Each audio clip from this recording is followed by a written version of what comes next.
In a quiet village hidden deep in the heart of Africa, where the red earth meets endless skies and the wind carries stories older than time, there once lived a man named Bamadil. The village was small, surrounded by thick bushes and dusty paths that stretched endlessly into the unknown. Mud houses stood weakly against the harsh weather, their zinc roofs rattling whenever the wind blew. Life there was simple, but it was also hard. Every day was a struggle to survive. Bamadil was one of the poorest men in that village. He lived alone in a small broken mud house at the edge of the town. The walls of his home were cracked, and when it rained, water poured through the leaking roof. His clothes were worn and faded, and hunger had become a constant companion in his life. Every morning before the sun fully rose, Bamadil would wake up and sweep his compound. He would walk long distances to fetch water, carrying heavy containers on his head under the burning sun. Later, he would go to the farm, walking endlessly on dry land, clearing weeds and tilling the soil with a simple hoe. Sweat would cover his body, but the reward was never enough. There were days when he slept without food. There were days when he had no strength left to stand. But Bamadil never complained. He endured his suffering in silence. Whenever hunger overwhelmed him and pain filled his heart, he would kneel inside his dark room at night and pray.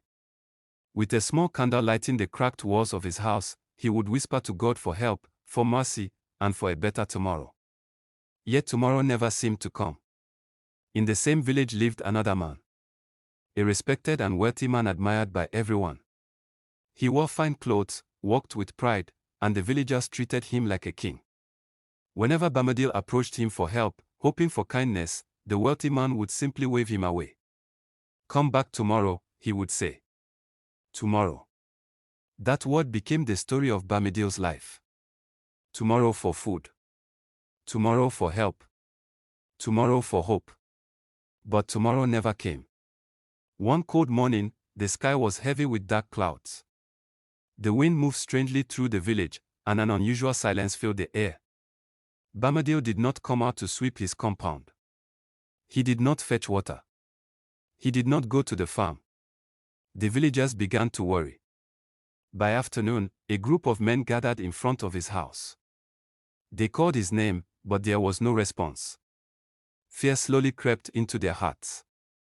With trembling hands, they forced his weak wooden door open.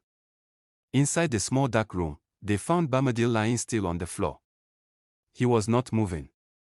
He was not breathing. The village elders were called. After examining his body, they shook their heads slowly. Bamadil was dead.